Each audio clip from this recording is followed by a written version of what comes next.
ما دو تا سنگ مصنوعی داریم 5000 ریال 50 در 50. میخوایم امروز اینو براق کنیم. پرایمر بهش میزنیم.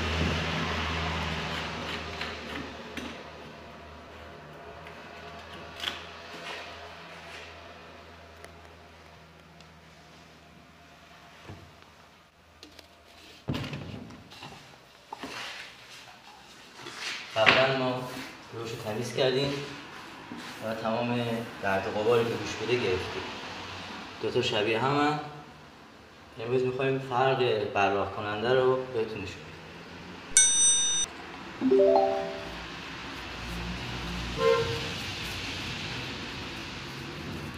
پرایمر رو برای این میذاریم که یه پوششی بهش بده که سنگ و رنگ شیری رنگه و به خورد سنگ میشه. شما میتونید یه بار بزنید خوش شده، دوباره بزنید، میتونید 3 بارم بزنید.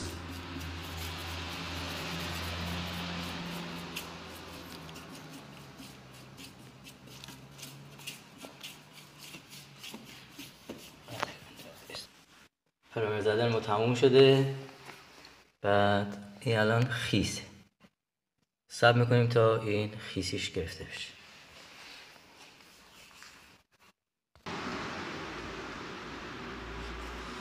خب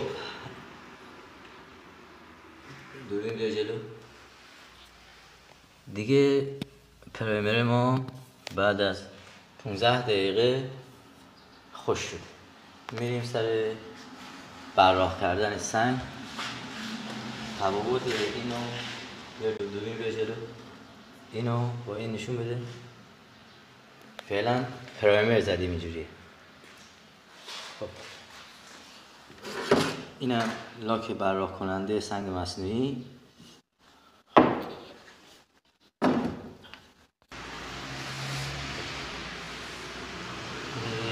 برای لاک زدن روی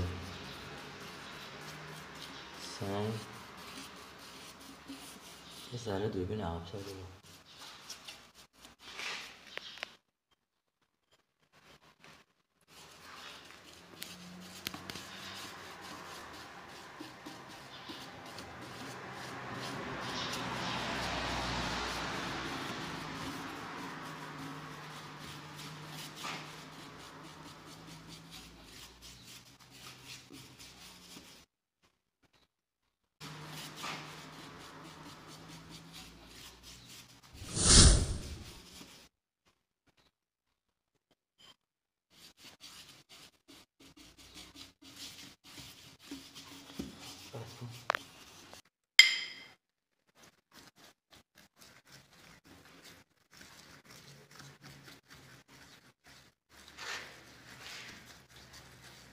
اینم از اتمام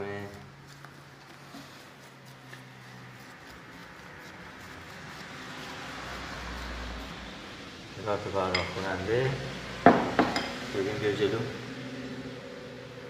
این الان خیس. صبر میکنیم تا خوش.